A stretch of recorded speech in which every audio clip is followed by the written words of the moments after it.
Assalamualaikum warahmatullahi wabarakatuh. Perkenalkan, saya Rima Fahima dari kelas 12 IPA 2 akan mempresentasikan tentang analisis cerpen Robohnya Surau Kami, karya Nafis. Yang pertama, tema. Cerpen Robohnya Surau Kami, karya Nafis memiliki tema tentang keadaan iman seorang kakek yang tidak seimbang akibat mendengar cerita dari Ajo Sidi. Ia merasa tersindir karena cerita Ajo Sidi tentang Haji Saleh yang dikirim Tuhan ke neraka akibat keegoisannya saat hidup hanya untuk Tuhan dan tidak mempedulikan kehidupan sekitarnya. Kakek berpikir bahwa tak ada hidupnya miskin asal tidak miskin ibadahnya kepada Tuhan. Akibatnya, kakek mengakhiri hidupnya dengan cara bunuh diri. Yang kedua, alur. Alur yang digunakan penulis pada cerpen ini ialah alur mundur. Karena penulis kembali menceritakan sebab kematian kakek. Dimulai pada awal cerita penulis mengenalkan keadaan Surau dan kakek. Kemudian konflik mulai muncul saat kakek bercerita pada tokoh aku tentang perasaannya yang tersindir akibat cerita Ajo Sidi. Karena perasaan akan cerita Ajo Sidi, tokoh aku terus bertanya pada kakek, apa yang telah diceritakan Ajo Sidi, sehingga ia sedih dan kakek pun menceritakan semuanya. Konflik yang memuncak dapat dibaca pada cerita Ajo Sidi saat Haji Saleh protes kepada Tuhan, mengapa dikirimkan ke neraka padahal selama hidupnya di dunia selalu mengagunkannya. Dan akhirnya Haji Saleh mengetahui jawabannya dari Tuhan dan malaikat. Dapat dibayangkan perasaan kakek yang mendengar cerita tersebut pastilah akan tersindir. Yang ketiga, penokohan. Tokoh aku, kakek, Ajo Sidi, dan Haji Saleh.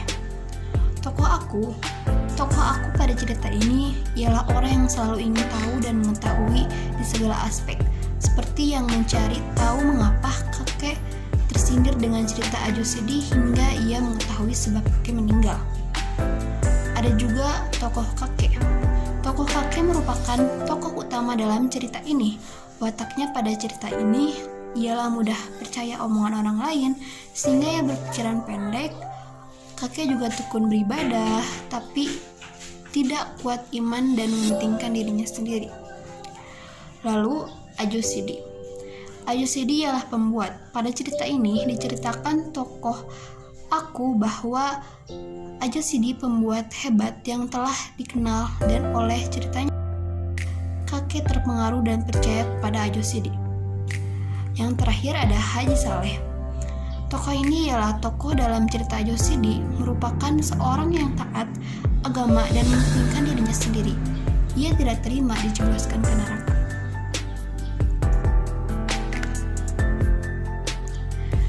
Lalu yang ketiga ada latar. Ada latar tempat, latar waktu, latar sosial. Latar tempat pada cerpen ini ialah di sebuah kota, dekat pasar, di surau, di neraka, di rumah Ajo Sidi.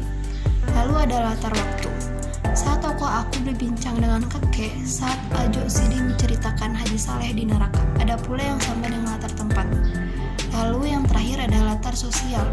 Pada cerita ini, latar sosialnya kehidupan seorang yang bekerja sebagai penjaga surau, merangkau tukang asah pisau, lalu sekelompok orang yang taat beribadah tapi masuk neraka di akhirat.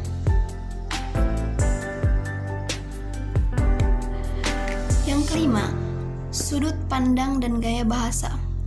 Sudut pandangnya pada cerita ini ialah pengarang sebagai tokoh utama karena secara langsung terlibat dalam cerita. Tetapi saat kakek bercerita tentang Haji Saleh, pengarang merupakan tokoh bawahan saat di depan tokoh aku. Gaya bahasa. Gaya bahasa yang digunakan oleh penulis pada cerita ini cukup jelas. Ada di beberapa bagian menggunakan majas parabola dan sinisme, serta banyak terdapat kata-kata Islami. Yang keenam, amanat. Cerpen ini memiliki amanat agar kita tidak takut akan neraka, sehingga hanya mementingkan untuk beribadah tanpa kita mempedulikan keadaan sekitar.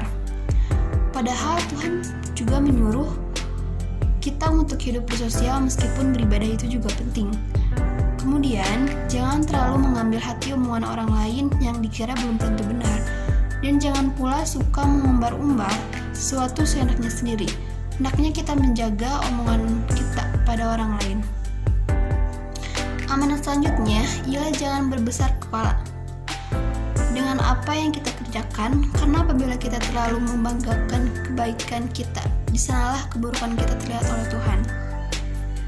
Pelajaran yang lain yang didapat dari cerpen ini ialah jangan silau akan gelar yang telah kita peroleh, karena bisa dengan gampangnya kita mendapat celaka dengan gelar itu. Sekian presentasi analisis cerpen saya kali ini. Sekian, wassalamualaikum warahmatullahi wabarakatuh.